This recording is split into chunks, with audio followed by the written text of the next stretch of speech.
guys, welcome to In My Own Thoughts.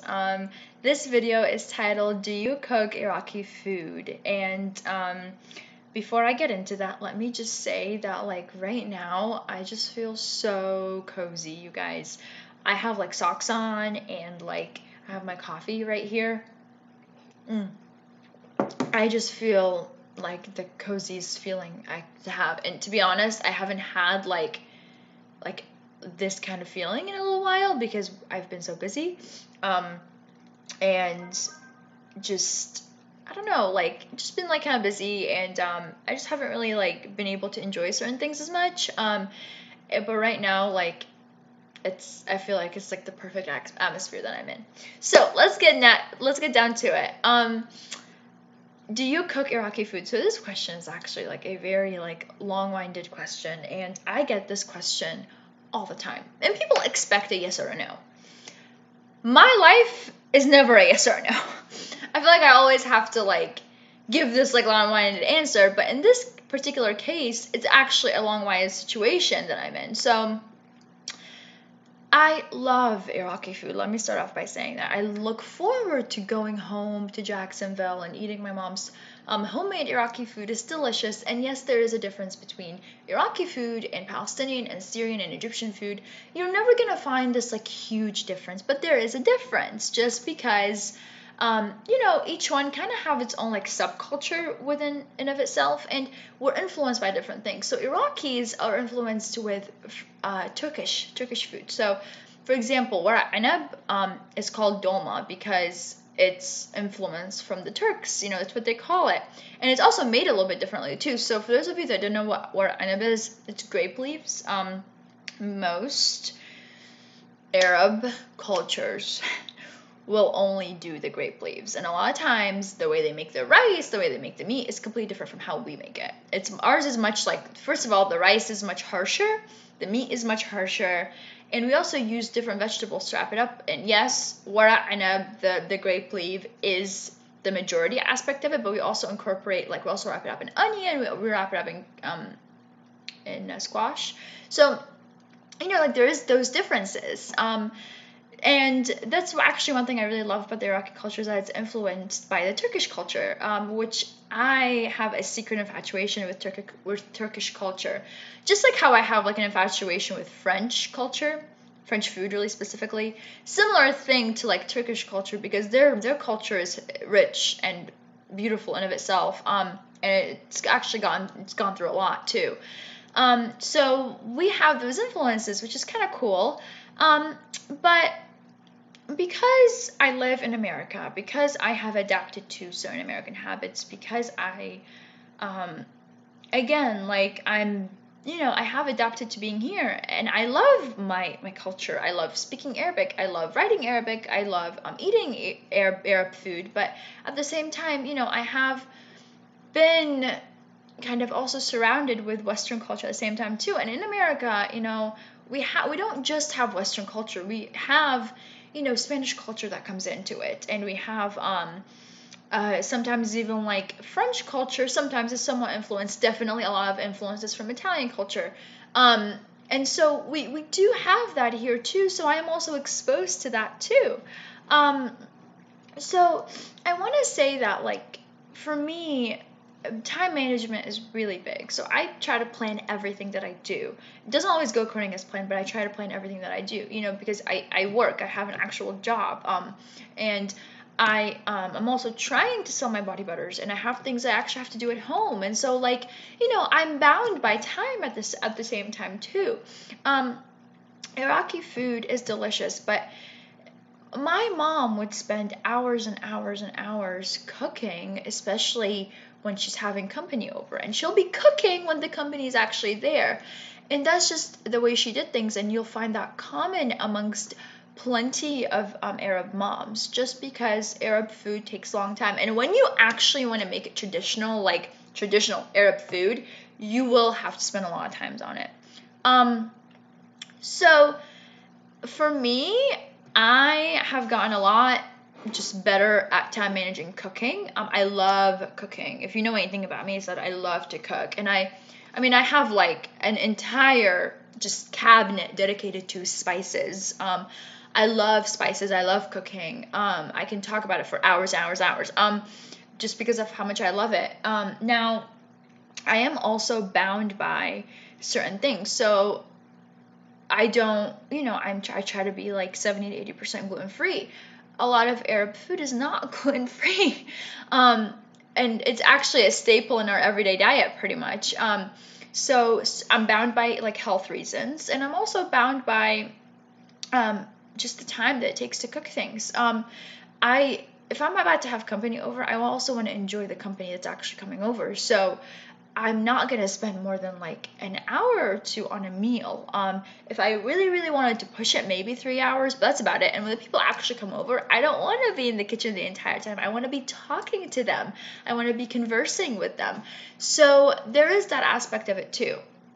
So a lot of times what I do is I incorporate different cultures together. So for example, I made the other day lamb empanadas. And empanadas, as you know, are a Hispanic dish. They're delicious, but I didn't want to make it with beef. I wanted to make it with lamb, and so I incorporated that like Middle Eastern part of it.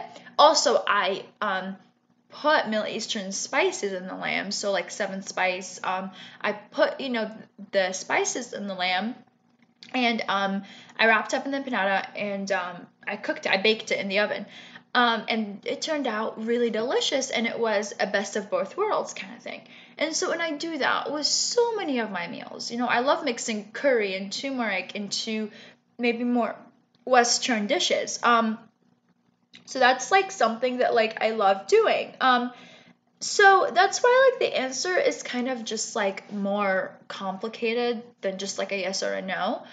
Um, I also really love French food. I love French pastry. I don't eat it actually that often, but I love cooking it. I love making it. And so I try to incorporate some of that too into like my cooking. And a lot of times I love simplicity. So I'm inspired by this really wonderful cook. Her name is Ina Garten, and a lot of you guys might know her. She does Barefoot Contessa on Food Network.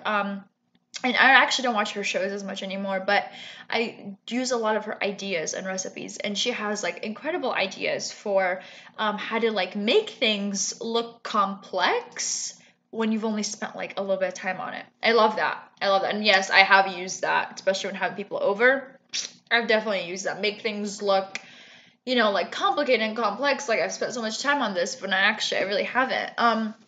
So she has just like really good tips for like having people over. And she also has really good tips for just like a dinner for two kind of thing. So I use a lot of her recipes. And that's really is more like what I go for. I go for simplicity in my life in general. Even like in my home, even, like just with like the basic things, I try to be as simple as I can. I appreciate simplicity a lot. So that's going to go into my cooking. Have I made Iraqi food? Oh yeah. Have I spent a lot of time on it? You bet I have. Melfouf. I've made melfouf, which is delicious. But even melfouf, it's usually made with eggplant. At least the Iraqis do it that way. I know different Arab cultures do it that way, but Iraqis do it that way. It's wrapped in fried eggplant. Did I fry the eggplant? No, I baked it. And did I just use eggplant? No, I didn't. I also used cooked cabbage to do it too. But, it was pretty close to what malfouf is. Kanafe, delicious Arab pastry. Have I made it? Yes, like 2 or 3 times.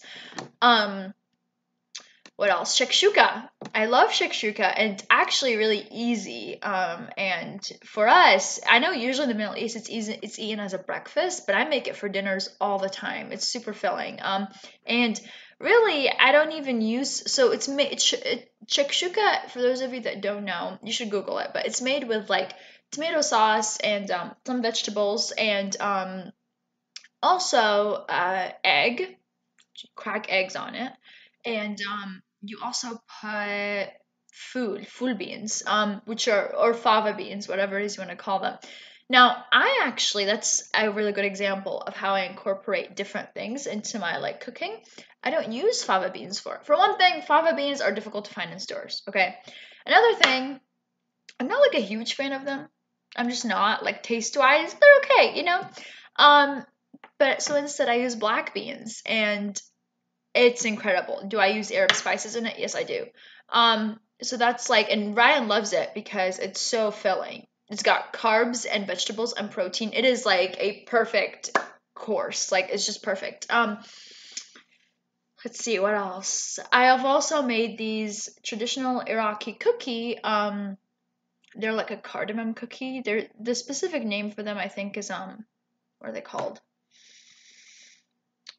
They're not ma'mul. They're similar to ma'mul, I would say. Oh, they're called laqam, which, you know, like they're really good. They're just delicious. They're made with like flour, butter, sugar, I think, whatever, and cardamom spice.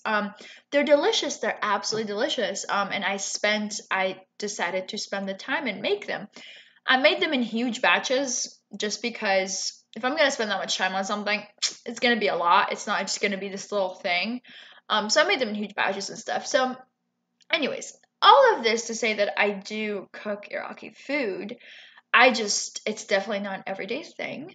I will be honest about that. I like this. I use probably the spices pretty much every day, but I mix and match things in my kitchen, just like with my body butters. I mix and match, like anything under the sun.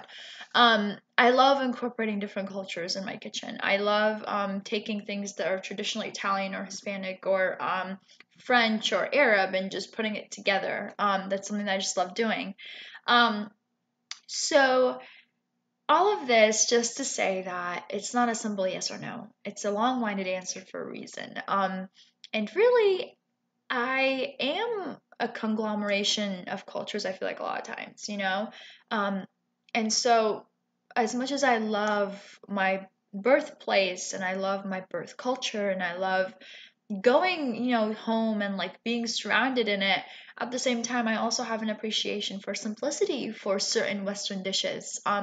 So before this video gets too long, it's about 11:45. So, I mean, the video is like 11 minutes and 45 seconds. But I just wanted to thank you guys for watching this video. I hope that it has answered some of your questions about Iraqi cooking and whether I do it or not, and how simple or not simple it is. I've been wanting to like really get into writing my recipes down, especially ones that are traditionally Arab but has my own twist on them, because I just think it'd be cool one day to like just have like a book of, okay, these are my, traditional recipes that have my own twist on them. Are there some recipes that I wouldn't change? Yeah, of course there are. So thank you for watching. Let me know if you have any questions, if you are curious about certain recipes. I'll be more than happy to answer some of them. Bye!